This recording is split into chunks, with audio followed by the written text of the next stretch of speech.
Alright guys, TacticalRab again today. Hope you're doing well and enjoying your day so far. What a day of matches to close out the week here on the Sunday of week 1 of the Major 5 qualifiers. Some interesting results most certainly and some expected results of that elsewhere. Very much intrigued to hear your thoughts in the comments below. Hit the like button if you enjoy. Subscribe if you're new as always. Pretty cool stuff today with some Call of Duty legends. MLG Puckett, or Chris Puckett of course. His birthday today. Happy birthday to him. And also happy birthday to Claystar. 31 today. Crazy, right, that Clay, the way he was performing just yesterday to get that series victory, and obviously they almost beat OpTic a couple of days ago and certainly put up a much better fight against OpTic than Atlanta FaZe themselves managed. So hopefully Clay, either they make champs or Clay gets a good offer to continue competing for next season, because he's certainly still got the fire. I'd love to see it. I definitely think he can improve teams in this league that even aren't going to be at that World Championship. So hopefully that opportunity arises for him. But regardless, happy birthday for sure. Let's dive into this series then, man. Honestly, what an absolute cloud fiesta this was at times. It was expected. It's funny how predictable these things are nowadays, right? We knew how the FaZe versus OpTic series was going to go. We could be pretty confident this series was going to go game 5. It did have its moments in fairness, right? To Florida win the game 1, Guerrillas bounced back in the game 2, and Rambo was mind-blown here. Actually, it's interesting, right? OpTic Rambo, he's still got OpTic in his name and everything, despite the fact that they did remove him from the organization a few days ago, but, you know, whatever, I guess we'll get past that. So here we are on the Hotel Search and Destroy, and man, what a moment this was. So Brack gets, I mean, this entire map was ridiculous. As I say, it was pure clown show. So Brack gets the kill mid here, then he finds himself in a 1 versus 2, the bomb is going down, he somehow wins this round, and then the next round, it looks like Florida are going to capitalize on this and find their way back into things. But, I mean, the way that ends was outrageous. But yeah, Brack 1 versus 2, Assault and Exceed, they decide to split up here, Brack goes in, kills Assault first of all, and then spins around, knows where the last guy's going to be, Exceed, baits out the bomb defuse, puts himself in this position, then Exceed gets gunned down. So, I mean, complete misplace from Los Angeles Guerrillas, of course. They get bailed out, though, by none other than a fire extinguisher. So here we go. It's a 1 versus 2 for JoeDeceives. He's coming in. Brack chucks a nade down, right? So this grenade comes through. It's not a Semtex, right? It's a frag.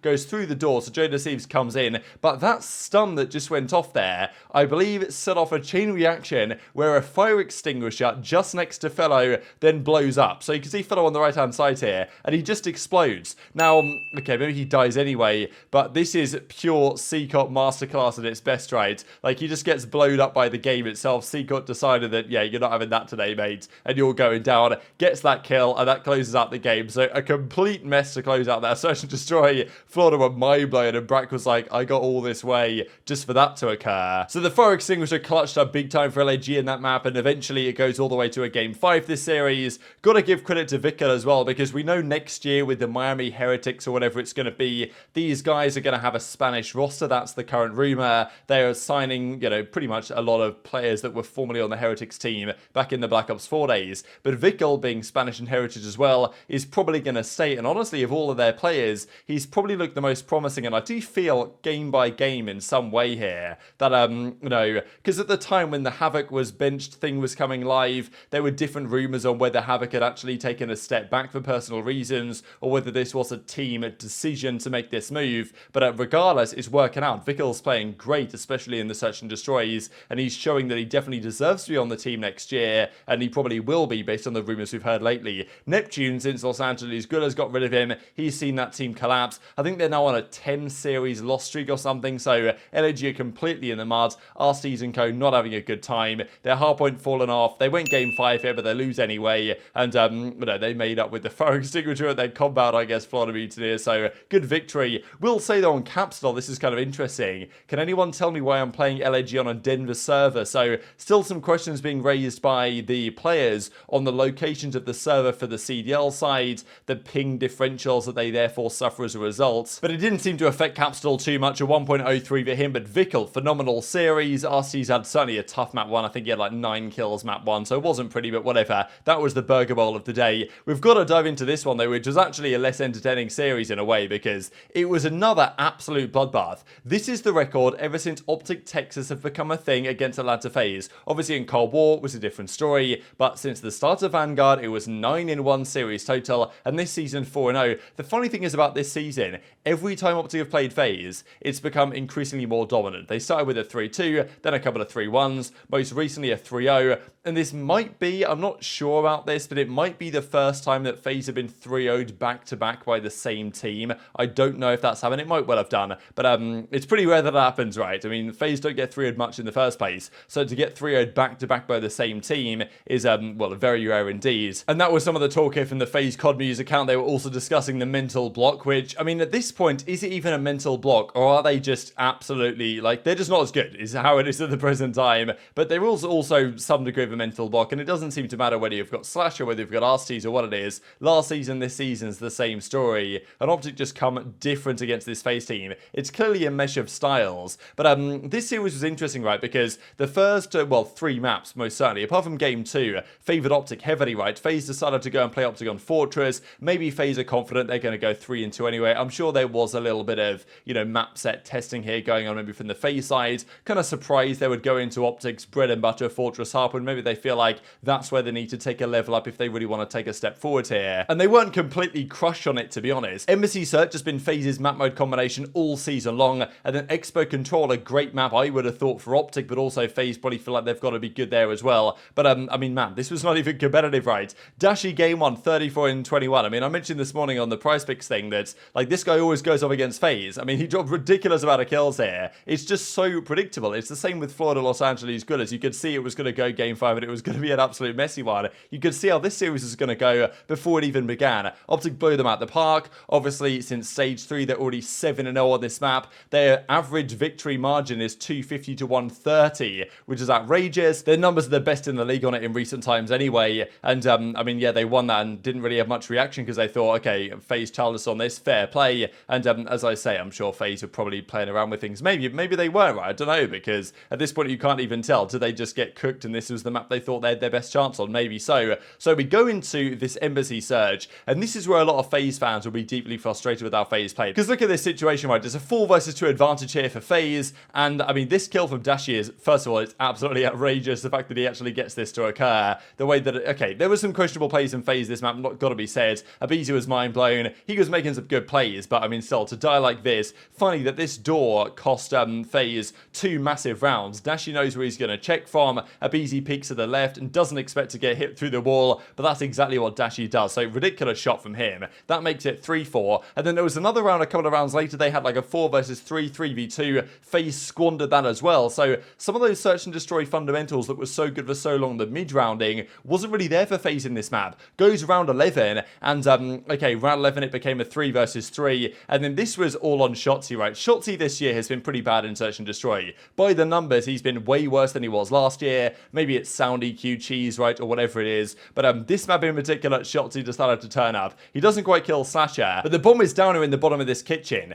and he just goes for the wallbang onto Simp, and honestly, okay, this looked like he was maybe cheating, right? Obviously he's not, right? It was just a good read, and there was some debate from Methods whether he actually had seen his red dot through the wall. I don't think he did. I think this was just a good read, to be honest, but it's something you might as well go for, and it's arguably a misplay from Simp to just stand there, because I feel like this is something that teams would pre-fire, right? You know where the bomb is down, you know where he might be playing, there's 35 seconds left. I think this is an expected pre-fire, to be honest. A good play from Shotzzy, but, you know, you've got to think if you're FaZe, playing so separate like that was not the way to go, because if Simp goes down in whatever way possible, they've got the bomb, they're going to get the plant, and they're going to win the round. So, you know, strange for FaZe, we know they're going to struggle in the respawns against OpTic, but it's that 2-3-5, 2-4-5 idea that FaZe still have in their locker. But yeah, this series, not the case at all. Squandered some of these search and destroy advantages, and they go down. And this I thought was pretty funny, right? Simp in the corner, like, he thinks we can't see him. And to be fair, probably couldn't be seen, but he was still killed nonetheless.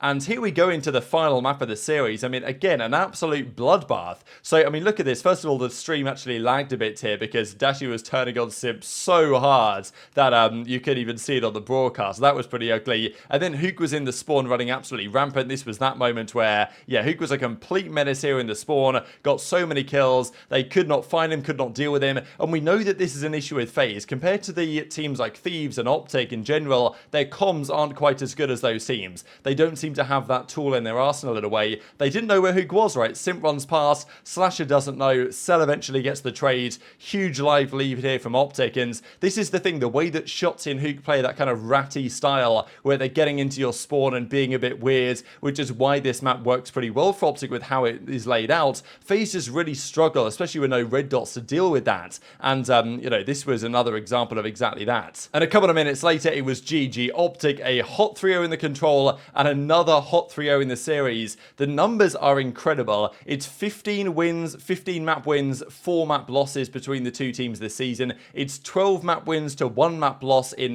Respawn this season.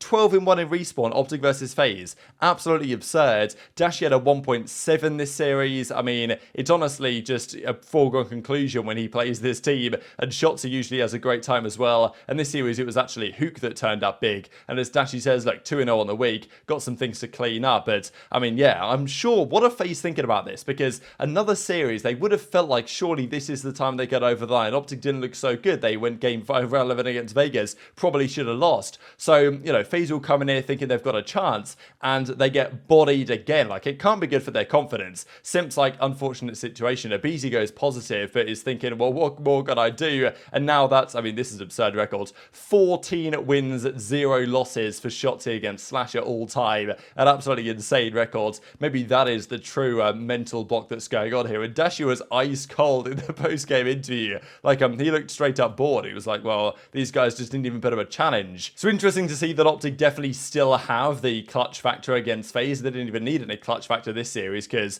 Dashy and Huke did all the slaying that was required. Simp with a 0.64, Slasher with a 0.8. I mean, yeah, how often do you see Simp with 37 kills over 3 maps? Like, you know, you don't do that every day, and it's happening more and more often, honestly, for Simp lately. He's been having some tough times on FaZe, and that team, on this evidence, is not going to stay together next year. There's no way. And especially because they're probably going to play OpTic again at some point at a major or a championship this season. And, well, they will go into that series at the time thinking, well, we might well have already lost before it's begun. And a pretty sizable upset as well to close out the day. Thieves versus the New York Subliners. This series always has the potential to be competitive. Subliners are still probably the 5th best team in their game right now, behind OpTic, Thieves, Toronto, FaZe, and then, of course, it's probably Subliners. So they can compete, they have done. Their search and destroy has generally been what's let them down so far this season, but today they turned up in it, winning both searches this series in New York, and Thieves will definitely feel like their search and destroy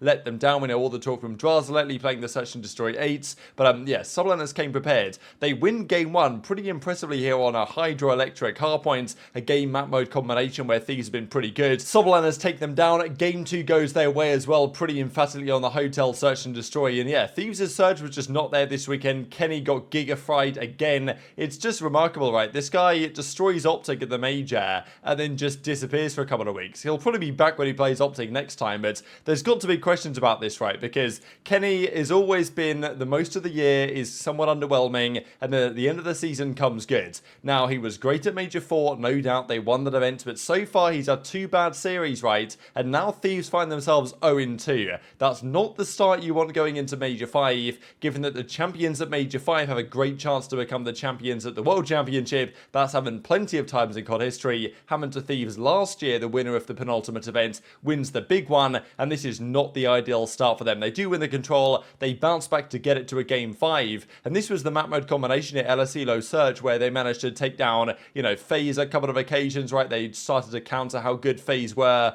on this particular map, but yeah, Subliners have their number. Hydra finds 2 great shots here with the sniper, but it was Skies towards the end of this game clutching on 1 versus 2, arguably Envoy. Okay, you could say he shouldn't have been going down here, but it is what it is. Kenny finds himself in a really awkward 1 versus 1 here, right, where Skies is going to get the bomb down, and Kenny thinks that he's on the plant, right, and you can understand why. He actually does pick it up, he fakes it a bit, catches Kenny jumping down and then gets the kill, so I don't really think Kenny misplayed that necessarily, but he'll feel frustrated as a result. A 3-2 victory for the Subliners, a 1.23 for Hydra, 91 kills for him. That's his standard series. 57 in 80 though for Kenny, a 0.7. The other guys did enough. But it does raise interesting questions with OpTic looking strong and Pred potentially being an agent on the market at the end of the season. What Thieves might decide to do if they can't replicate their success they had at Major 4. But very much enjoyed to hear your thoughts in the comments below. Plenty to discuss over the coming days. Hit the like button if you enjoyed. Subscribe if you're new. Take care. And I'll see you next time.